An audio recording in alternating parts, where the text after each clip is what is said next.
seletividade alimentar, recusa, existe isso aí na sua casa?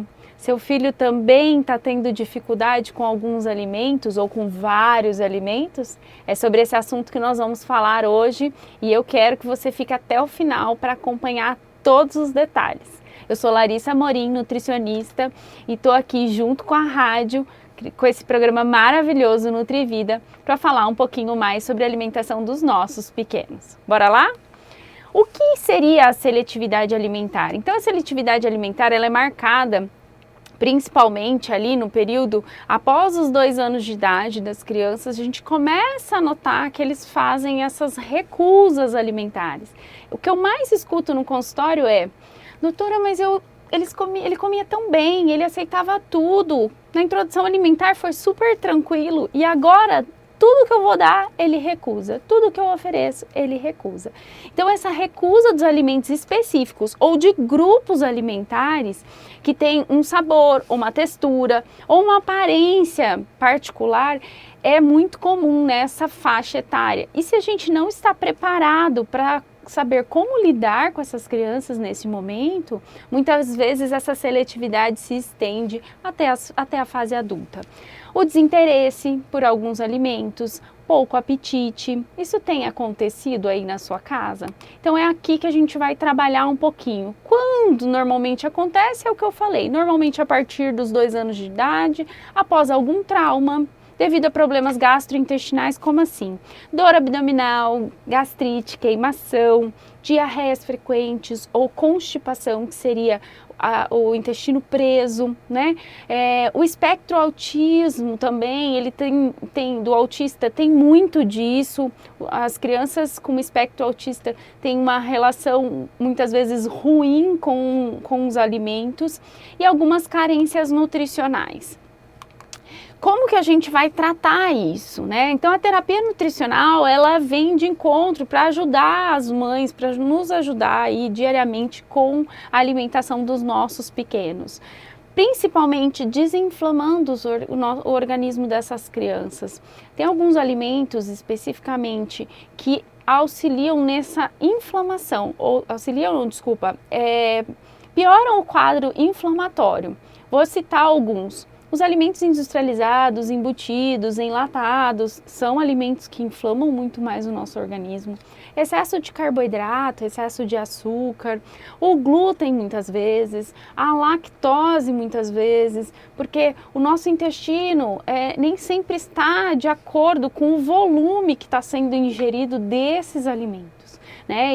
E os alimentos também atualmente mudaram muito as suas características com o tempo. Então é importante que a gente desinflame essa criança primeiro, entenda como é que ela está, como que o intestino dela está funcionando, para saber se realmente a gente não precisa fazer esse processo para depois conseguir uma melhora na aceitação dos alimentos. Respeitar o processo de evolução, porque muitas vezes nós, pais, e até os profissionais temos uma ansiedade muito grande que essa criança evolua com a terapia nutricional de forma muito rápida e nem sempre é assim que as coisas acontecem. A gente precisa respeitar esse processo. Avaliar a alimentação da família. Como é que acontece essa alimentação no dia a dia em casa? Tem o costume de sentar todos à mesa? É um momento agradável? A criança recebe esse alimento de que forma? Os pais se alimentam bem? As crianças veem os pais comerem alimentos e gostarem do que estão comendo, ou os pais demonstram que só comem porque precisa? Então, esses são alguns pontos que a gente precisa avaliar para definir quais seriam as melhores técnicas para trabalhar.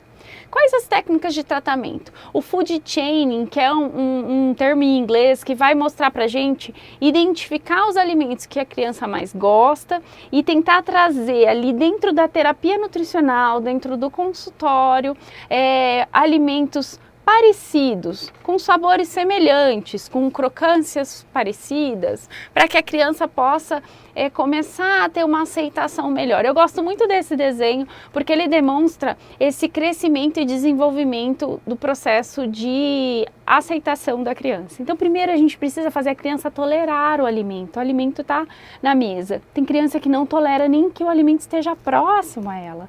Depois que ela começa a tolerar, a gente vai fazer ela interagir. Então, vamos brincar com esse alimento, vamos colher isso lá no pé, vamos levar a criança para o mercado, vamos depois fazer com que a criança consiga cheirar o alimento. Depois que ela cheirou, que ela toque. Aí talvez ela vá chegar a provar e só aí ela vai comer. Entende que esse processo é um processo lento e que a gente precisa respeitá-lo?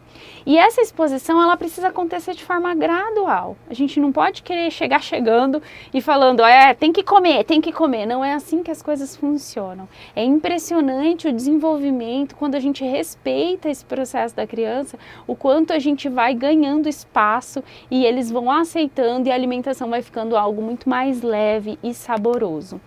Levar a criança ao mercado, fazer receitas juntas, transformar momentos de refeições em momentos agradáveis. Então, se a criança não tem muitos momentos com os pais, porque a gente sabe, a nossa rotina é corrida, a gente precisa trabalhar, a gente tem muita coisa para fazer. Mas esse momento de refeição é muito importante para o desenvolvimento da criança. Então, sentar à mesa, brincar, mostrar que é interessante essa alimentação, instigar a curiosidade. Então coloca o alimento na boca e fala, nossa, hoje esse daqui tá maravilhoso, tá tão docinho. Sem que você ofereça para a criança, você quer, você quer, você quer. Isso é chato, isso não traz benefício para os nossos pequenos. Mas instigar a curiosidade, tá azedinho demais hoje. Isso sim vai trazendo aos poucos a criança a se interessar e querer provar os alimentos de forma natural. Cada criança ela é única. Respeitar esse processo de aprendizado e desenvolvimento fará toda a diferença no processo, no resultado final. Não desistir, pois o processo é lento e requer dedicação tanto da família quanto dos profissionais envolvidos. Eu espero que eu tenha ajudado vocês de alguma forma a entender um pouco mais sobre seletividade alimentar e como combater essa dificuldade que a cada dia tem crescido. Eu quero que você, se isso fez sentido para você, curta, compartilhe, mande para aqueles amigos, aquelas pessoas que você sabe que precisa escutar um pouquinho sobre seletividade alimentar e aprender um pouco mais, para que assim a gente possa fazer os nossos pequenos se alimentar muito melhor. Um beijo e até o próximo vídeo.